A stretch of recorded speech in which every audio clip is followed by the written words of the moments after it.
আসসালামু আলাইকুম ওয়া রাহমাতুল্লাহি ওয়া বারাকাতুহু। ওয়ালাইকুম আসসালাম ওয়ালাইকুম রহমতুল্লাহ। আসসালাম ওয়া রাহমাতুল্লাহি ওয়া বারাকাতুহু।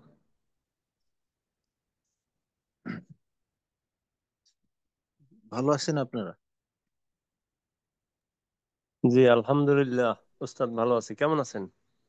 জি, আলহামদুলিল্লাহ, আমিও ভালো আছি। আচ্ছা, আমরা প্রথমে দুরূদ শরীফ পড়ে নিই। বিসমিল্লাহির রহমানির রহিম। আল্লাহুম্মা সাল্লি আলা মুহাম্মাদ ওয়া আলা আলি মুহাম্মাদ কামা সাল্লাইতা আলা ইব্রাহিম ওয়া আলা আলি ইব্রাহিম ইন্নাকা হামিদুম মাজিদ। اللهم بارك على محمد وعلى آل محمد كما باركت على إبراهيم وعلى آل إبراهيم إنك حميد مجيد. ربي زدني علما، ربي زدني علما، ربي زدني علما. ربي اشرح لي صدري ويسر لي أمري واحلل عقدة من لساني يفقه قولي وبك نستعين يا مستعان. ربي يسر ولا تعسر وتمم علينا بالخير. আলহামদুলিল্লাহ, আজকে আমাদের এসো সিফাত শিখি নবম ব্যাচের দ্বিতীয় ক্লাস। গতকালকের ক্লাসে আমাদের তিনটা বিষয় আলোচনা হয়েছে। একটা হলো শুদ্ধ তেলাওয়াতের গুরুত্ব, তারপর তেলাওয়াতের ভুল সমূহ, এবং সিফাতের প্রয়োজনীয়তা। আজকে ইনশাল্লাহ আমরা দুইটা বিষয় আলোচনা করব।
আসসালামু আলাইকুম। ওয়ালাইকুম আসসালাম রহমতুল্লাহ। ওস্তাদ মেবি বের হয়ে গেছে, কানেকশন চলে গেছে। হ্যাঁ, আমার কানেকশন ছিল না, হঠাৎ করে বের হয়ে গেছি। আমার কথা মনে হয় শোনা যায়নি। আজকের আলোচনার বিষয়ে বলতেছিলাম আর কি। আজকের আমরা আলোচনা করব মাখরাজ এবং সিফাতের পারস্পরিক সম্পর্ক এবং এর গুরুত্ব, আর সিফত পরিচিতি। এই দুই বিষয়ে ইনশাল্লাহ আজকে আমাদের আলোচনা হবে। তো প্রথমত যদি আমরা মাখরাজ সম্পর্কে বলতে যাই, তো মাখরাজ যের ব্যাপারে আমরা জানি যে মাখরাজ হলো উচ্চারণের স্থানকে বলা হয়। মাখরাজ শব্দের অর্থ হলো বের হওয়ার স্থান, আর তাজবিদের পরিভাষায় উচ্চারণের স্থানকে মাখরাজ বলা হয়। তো এখন কথা হলো যে মাখরাজ এবং সিফত, এই দুইটা বিষয় আমাদের জানার দরকার কেন? এই দুইটা বিষয় আমাদের জানার দরকার হলো। গতকালকের একটা আলোচনার এখানে আংশিক চলে আসবে, যে বলছিলাম আহ, আরবি আমাদের মাতৃভাষা না, যে কারণে আমরা আমরা সচরাচর আমাদের জবানকে যেভাবে কথা বলার জন্য, উচ্চারণের জন্য ব্যবহার করে থাকি, তো অনেক ক্ষেত্রে দেখা যায় আরবি উচ্চারণগুলো করতে গিয়ে এর বাহিরে গিয়ে কিছু ব্যবহার করতে হয়। জিহ্বার ব্যবহারটা আমরা সাধারণত বাংলার ক্ষেত্রে আহ, যতটুক করি, আরবির ক্ষেত্রে দেখা যায় যে ভিন্নভাবে এর ব্যবহারটা হয় আর কি। তো একটা হরফের উচ্চারণ যথাযথ হওয়ার জন্য এই হরফের উচ্চারণটা কোন জায়গার থেকে হবে এটা জানা আমাদের জন্য খুবই গুরুত্বপূর্ণ। যদি আমাদের উচ্চারণের স্থান জানা না থাকে, তো ওই ক্ষেত্রে ওই হরফের উচ্চারণটা যথাযথভাবে করা, শুনে শুনে শুধুমাত্র উচ্চারণটা, সঠিক উচ্চারণটা শুনে ওইটার অনুকরণ করতে গেলে ওইটা ঠিক হওয়াটা বেশি সময়ের ব্যাপার। আর যদি আমার জানা থাকে যে এর ব্যবহারটা কেমন, কোন জায়গার থেকে হবে উচ্চারণটা, তো এটা জানা থাকলে আমাদের জন্য অনেকটা সহজ হয়ে যায়। তো এই জন্য মাখরাজ আমাদের অবশ্যই জানতে হবে। একটা উচ্চারণ ঠিক করার জন্য শতভাগ মাখরাজের ব্যবহারটা নিশ্চিত করতে হবে। হরফের উচ্চারণ করতে গিয়ে যদি আমরা 1%ও মাখরাজের ব্যবহারের ক্ষেত্রে আমরা কমতি রাখি, তো উচ্চারণের মাঝে ওই 1% দুর্বলতা থেকে যাবে। মাখরাজটাকে শতভাগ ব্যবহার করতে হবে। আর সিফতের বিষয়ে তো গতকালকে আমরা সিফতের প্রয়োজনীয়তা, গুরুত্ব এই ব্যাপারে আমরা গতকালকেই জানছি। তো এখন বিষয়টা আসে যে মাখরাজ এবং সিফতের সম্পর্কটা কি। তো একেবারে সহজ কথায় বলতে গেলে সিফতে সিফতটা হলো মাখরাজের ব্যবহারিক অবস্থা।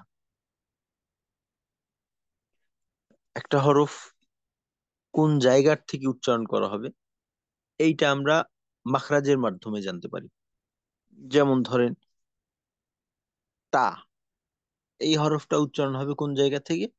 জিহ্বার আগা সামনের উপরের দুই দাঁতের গোড়ার সঙ্গে লাগাই আমরা তা উচ্চারণ করব। এটা শুধুমাত্র আমরা জানলাম যে কোন অংশের ব্যবহারটা হবে, কিন্তু কিভাবে হবে এইটা কিন্তু মাখরাজের মাঝে আলোচনা করা হয় নাই। যে আমি জিহ্বার গোড়া সামনের উপরের দুই দাঁতের সঙ্গে যখন লাগাবো, তো এটা শক্তভাবে লাগাবো নাকি নরম ভাবে লাগাবো,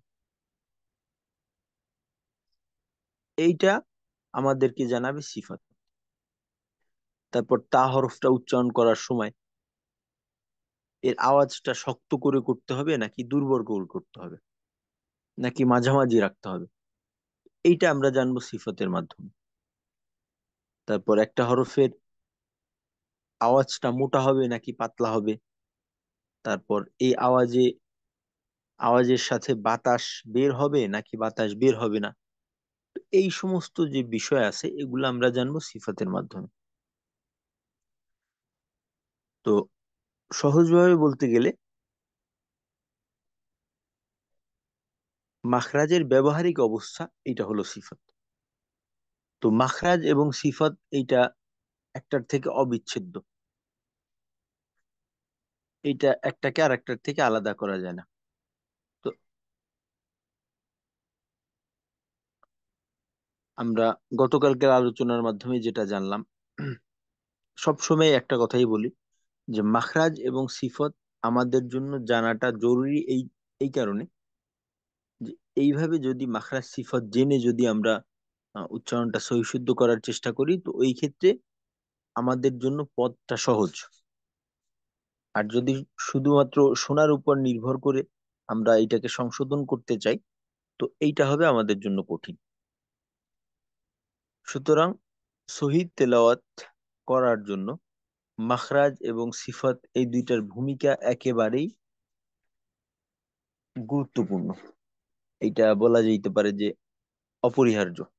এটা বাদ দেওয়া কোনোভাবেই সম্ভব না। আর মাখরাজকে পরিপূর্ণভাবে বাস্তবে রূপ দেওয়ার জন্য, এর ব্যবহারটাকে যথাযথভাবে করার জন্য সিফাতটা হলো অত্যাবশ্যকীয় একটা বিষয়। সিফত যদি আমার জানা না থাকে, তো ওই ক্ষেত্রে আমি কোনোভাবেই মাখরাজের ব্যবহারটা যথাযথভাবে করতে পারবো না। এটা খুবই দুষ্কর একটা ব্যাপার হয়ে যাবে আর কি।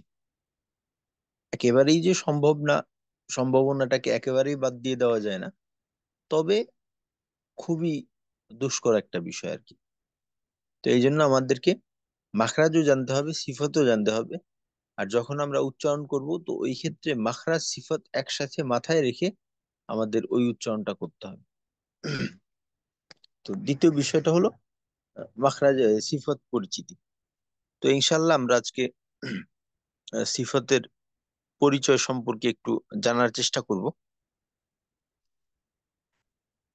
আর তারপর গতকালকে বলছিলাম যে আমাদের একটা গ্রুপ করা দরকার। আমরা যে কজন আছি, তো আমরা তিন ভাগে বিভক্ত হয়ে ইনশাল্লাহ আমরা আমাদের এই বেচটাকে সম্পূর্ণ করব। তো এই বিষয়টা আমরা পরে করব। তো আগে আমরা সিফাতের পরিচয় সম্পর্কে একটু জেনে আসি।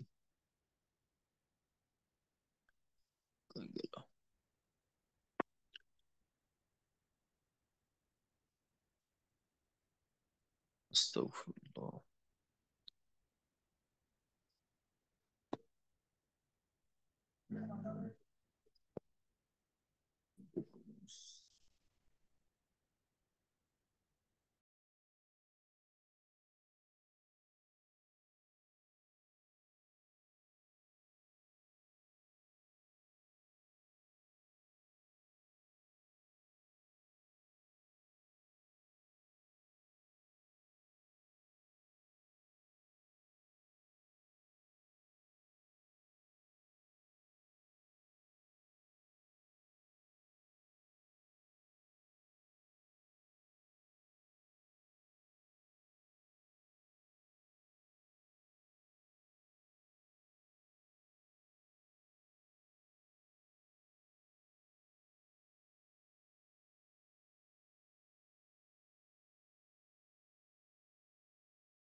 আচ্ছা, আমার লাইন আবার ডিসকানেক্ট হয়ে গেছিল।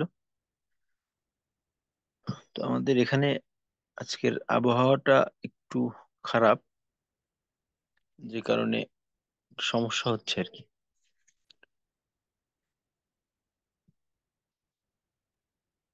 জি উস্তাদ, আমাদের এখানেও আবহাওয়া খারাপ।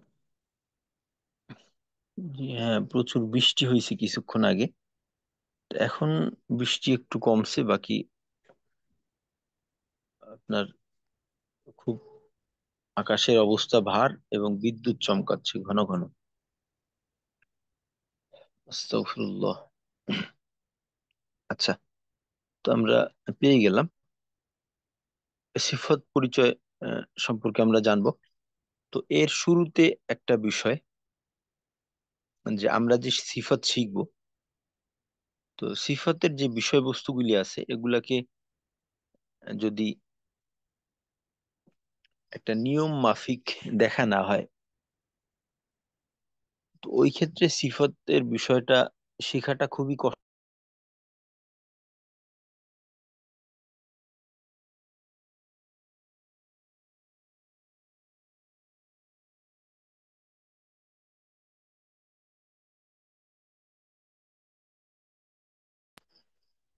তো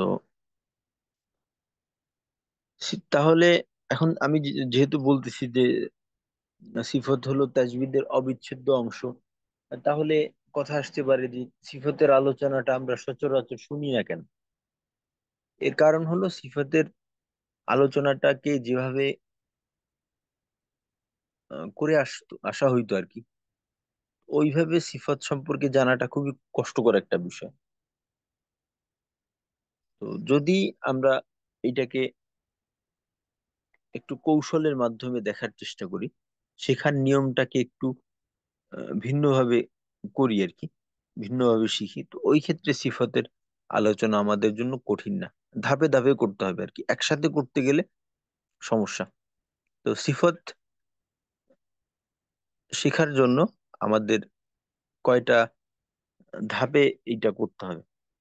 প্রথমত আমাদের যেটা করতে হবে এটা হলো সিফাতের সংজ্ঞা মুখস্থ করতে হবে। তো মুখস্থ করা বলতে এইখানে আমরা সিফাতের পরিচয় সম্পর্কে আমাদের অবগত থাকতে হবে।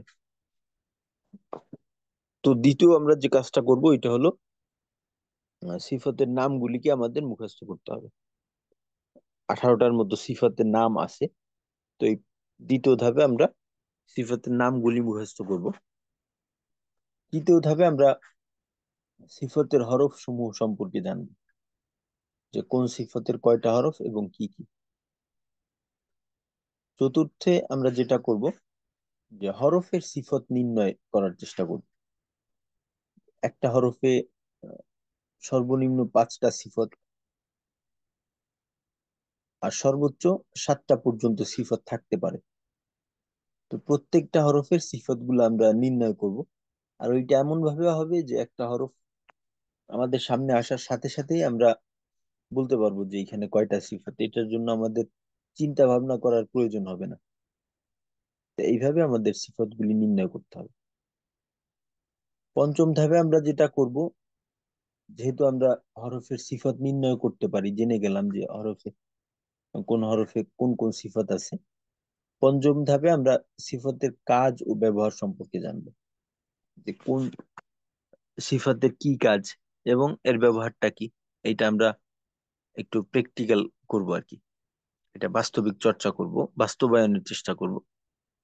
আর সর্বশেষ আমরা যে কাজটা করব ওইটা হলো তেলাওয়াতের সময় সিফত আদায় করে পড়ার চেষ্টা করব। আর এইটা আমরা কোর্সের শেষের দিকে আমাদের আহ, লম্বা একটা সময়, কোর্সের মেয়াদ অনুযায়ী লম্বা একটা সময় আর কি, প্রায় 15-16 দিন পর্যন্ত আমরা তেলাওয়াতের মাধ্যমে সিফতের বাস্তবায়নের চেষ্টা করব। এই 6 ধাপে আমরা সিফত সম্পর্কে জানার চেষ্টা করব। তো এখন আসি আমরা সিফতের পরিচয়। তো সিফত এর আবিধানিক অর্থ হলো গুণ, নিয়ম, পদ্ধতি, অবস্থা ইত্যাদি। তা আমরা সিফত এই শব্দটার সঙ্গে পরিচিত অনেকে, যারা তাবলিগের মেহনতের সাথে জড়িত তারা বলে থাকে যে সিফত বা গুণ, বৈশিষ্ট্য ইত্যাদি। তো তাজবিদের পরিভাষায় সিফত কাকে বলে? তাজবিদের পরিভাষায় সিফত বলা হয় প্রত্যেকটি হরফকে তার মাখরাজ থেকে আদায় করার সময় যে অবস্থা সৃষ্টি হয় তাকেই সিফত বলে। হরফকে মাখরাজ থেকে আদায়ের সময় যে অবস্থা সৃষ্টি হয় তাকে সিফত বলে। তো এটাকে সহজ করে আমরা বলতে পারি মাখরাজের ব্যবহারিক অবস্থাকে সিফত বলে। মাখরাজের ব্যবহারিক অবস্থাকে সিফত বলে।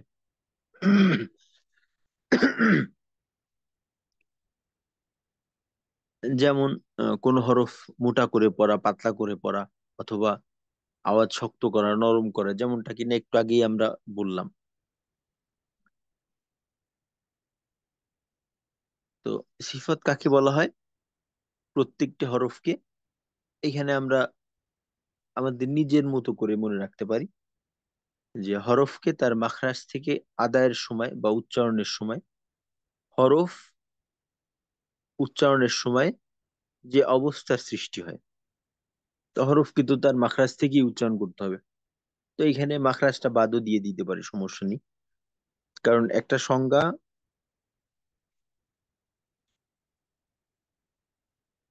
যত বেশি ক্লিয়ার থাকবে, অর্থাৎ অতিরিক্ত কথা মুক্ত থাকবে, ওই সংজ্ঞাটা তত বেশি ভালো হবে আর কি। তো এইখানে হরফ কিন্তু তার মাখরাজ থেকেই উচ্চারণ করতে হবে।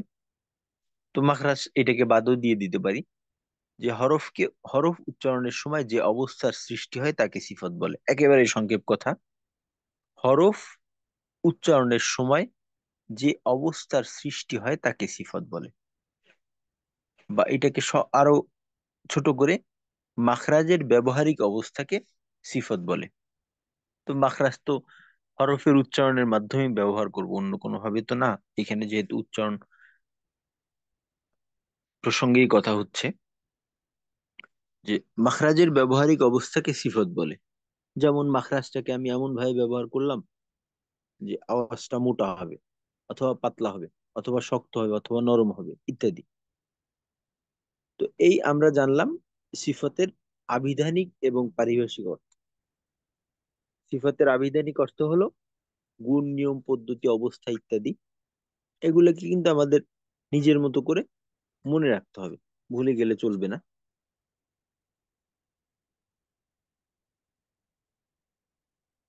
সিফতের আবিধানিক অর্থ পেলাম গুণ, নিয়ম, অবস্থা, পদ্ধতি ইত্যাদি।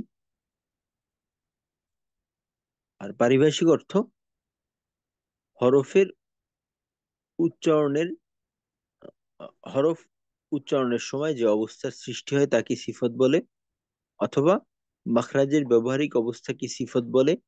যেমন কোন হরফ মোটা করে পড়া, পাতলা করে পড়া, আওয়াজ শক্ত করা, নরম করা, বা আওয়াজে বাতাস থাকা না থাকা ইত্যাদি।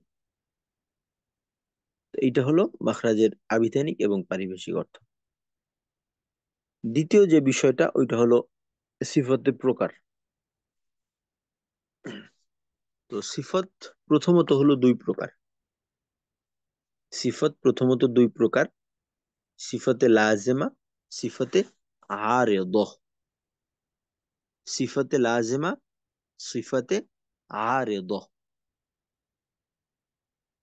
তো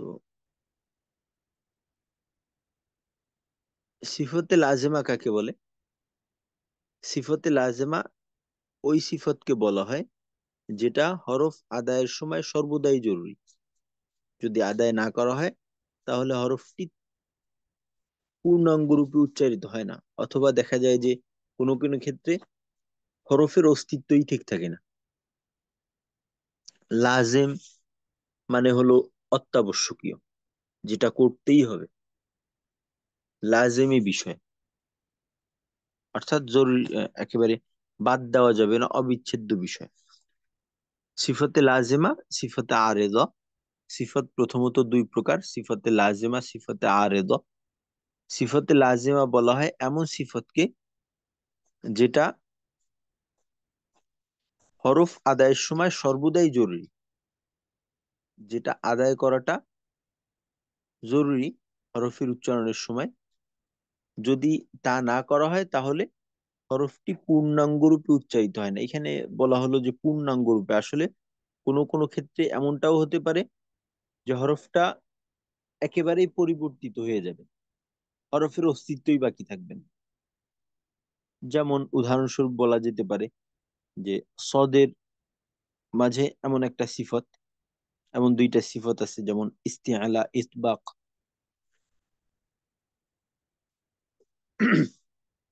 এই নামের দুইটা সিফত আছে। যদি সদের উচ্চারণে আমরা এই সিফত দুইটাকে আদায় না করি তাহলে সদের উচ্চারণটা আর সদের উচ্চারণ থাকবে না। তখন দেখা যাবে যে সদের উচ্চারণটা সিনের উচ্চারণে রূপান্তরিত হয়ে যাবে।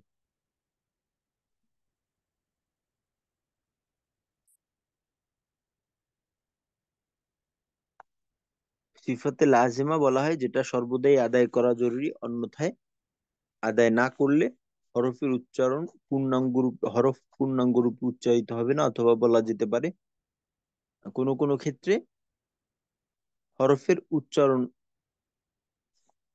খুঁজে পাওয়া যাবে না, বা হরফের উচ্চারণ একেবারেই হবে না, ভিন্ন কিছু হয়ে যাবে। যেমন সদের উচ্চারণের দুইটা সিফত রয়েছে, যেমন ইস্তিআলা, ইতবাক এই নামে। যদি এই সিফত দুইটা আদায় না করা হয় তাহলে সদের উচ্চারণ সিনের উচ্চারণে রূপান্তরিত হয়ে যাবে। তো এই ক্ষেত্রে সদের উচ্চারণ পূর্ণাঙ্গ অপূর্ণাঙ্গের বিষয়টা আসে না, তখন আসে যে সদের উচ্চারণই বাকি থাকলো না। এই গেল সিফতে লাজেমা। আর সিফতে আরেজা হলো এর বিপরীত। বিপরীত বলতে গেলে যে ওইটাকে একেবারেই জরুরি না করলে অস্তিত্বের প্রশ্ন। সিফাতে আরেজার ক্ষেত্রে বিষয়টা এমন না। আর আরেকটা বিষয় হলো সিফাতে লাজিমা, যেটা সর্বদাই হরফের সঙ্গে যুক্ত থাকে, যেটা কখনোই, ধরেন একটা হরফের মাঝে 5টা সিফাতে লাজিমা আছে, এই 5টা সিফাতে লাজিমা কখনোই ওই হরফ থেকে আলাদা হবে না, সর্বদাই সর্ব অবস্থাতেই ওই হরফের সঙ্গে যুক্ত থাকবে এবং সর্বদাই তাকে আদায় করতে হবে। সিফাতে আরেজা হলো সর্বদা থাকে না, এটা কখনো কখনো এর সঙ্গে যুক্ত হয়, কখনো কখনো যুক্ত হয় না। এটা পরিস্থিতি অনুযায়ী থাকে, আবার পরিস্থিতি ভিন্ন হলে থাকে না। তো সিফাতে আরেজা হলো এমন সিফত যা সর্বদা হরফের সঙ্গে যুক্ত থাকে না। আর এইটা যদি আপনি আদায় না করেন, ওই ক্ষেত্রে হরফের উচ্চারণে সমস্যা হবে না, তবে এর সৌন্দর্য নষ্ট হবে।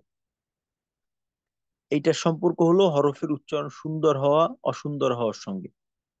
হরফের উচ্চারণের অস্তিত্ব থাকা না থাকার সঙ্গে না। হরফের উচ্চারণটা সুন্দর হওয়া বা অসুন্দর হওয়া এর সঙ্গে হলো সিফতে আরেজার সম্পর্ক। আর সিফতে লাজেমার সম্পর্কটা হলো হরফের অস্তিত্বের সঙ্গে। তো সিফতে আরেজা যেটা সর্বদা হরফের সঙ্গে যুক্ত থাকে না, যখন থাকে তখন এটাকে যদি আমরা আদায় করি তখন হরফের উচ্চারণটা সুন্দর হবে, যদি আদায় না করি তখন হরফের উচ্চারণের সৌন্দর্য এটা নষ্ট হবে। যেমন ধরেন র, এই হরফটা আমরা তাজবিদের, স্বাভাবিক তাজবিদের মাঝে এর আলোচনাটা হয় যে র কে মোটা করে পড়া পাতলা করে পড়া। তো র এর উপর যখন জবর থাকে বা পেশ থাকে তখন আমরা জানি যে র কে মোটা করে পড়তে হয়। তো এই বিষয়টা হলো সিফতে আরেজা। ঠিক তেমনি ভাবে আল্লাহ শব্দ আমরা জানি যে আল্লাহ শব্দের তাসদীদের ডানে জবর পেশ থাকলে তখন আল্লাহ শব্দকে মোটা করে পড়তে হয়, যেমন আল্লাহু আকবার। তো এই ক্ষেত্রে যদি আমরা আল্লাহ শব্দকে মোটা না করে পড়ে পাতলা করে পড়ি আল্লাহু আকবার, তখন দেখা যাবে যে এটা শুনতে ভালো শোনাবে না, এর সৌন্দর্য ঠিক থাকবে না। তবে এইটা বলার সুযোগ নেই যে লামের উচ্চারণটা ভুল হয়েছে, এটা বলার সুযোগ নেই। এর এর মাধ্যমে অর্থের পরিবর্তনও সম্ভব না, অর্থের পরিবর্তন হবে না। তো এই গেল আমাদের দুই প্রকার সিফত। সিফত প্রথমত দুই প্রকার, সিফতে লাজেমা, সিফতে আরেজা। লাজেমা সম্পর্কে আমরা জানলাম যে এটা সর্বদা যুক্ত থাকবে এবং সর্বদাই আদায় করতে হবে, অন্যথায় হরফের উচ্চারণ ত্রুটিপূর্ণ হবে অথবা একেবারেই পরিবর্তিত হয়ে ভিন্ন কিছু হবে। আর সিফতে আরেজা এটা সর্বদা যুক্ত থাকে না, কখনো কখনো যুক্ত হয়। যখন যুক্ত না থাকে তখন তো এটা আদায়ের প্রশ্নই আসে না। আর যখন যুক্ত থাকবে তখন আদায় না করলে সৌন্দর্য নষ্ট হবে, অন্যথায় আদায় না করলে সৌন্দর্য নষ্ট হবে, আর যদি আদায় করেন তখন এটা সুন্দর হবে শুনতে। তো এই ছিল আমাদের সিফতের প্রাথমিক পরিচয়।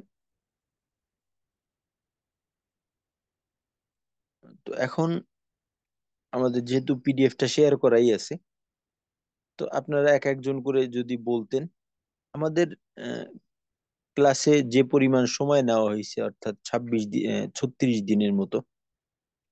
তো সিফাতের বেশিরভাগ ক্লাসের টপিক যেগুলো আছে এগুলা পড়াটার জন্য আমাদের অতিরিক্ত সময় দেওয়ার প্রয়োজন হবে না, আমাদের ক্লাসে ইনশাল্লাহ এর আলোচনার মাধ্যমে এটা হয়ে যাবে। তো তো যে সমস্ত পড়াগুলা ক্লাসের মাঝেই হয়ে যাওয়া সম্ভব, তো এগুলা কিন্তু আমাদের ক্লাসের মাঝে একটু মনোযোগ সহকারে শুনে দেখে সক্রিয়ভাবে আমাদের এটাকে আয়ত্তে নিয়ে নিতে হবে আর কি। তো এখন আপনারা একে একে প্রত্যেকেই এইটা একটু নিজের মতো করে আলোচনাটা আমরা একে অপরকে শুনাই।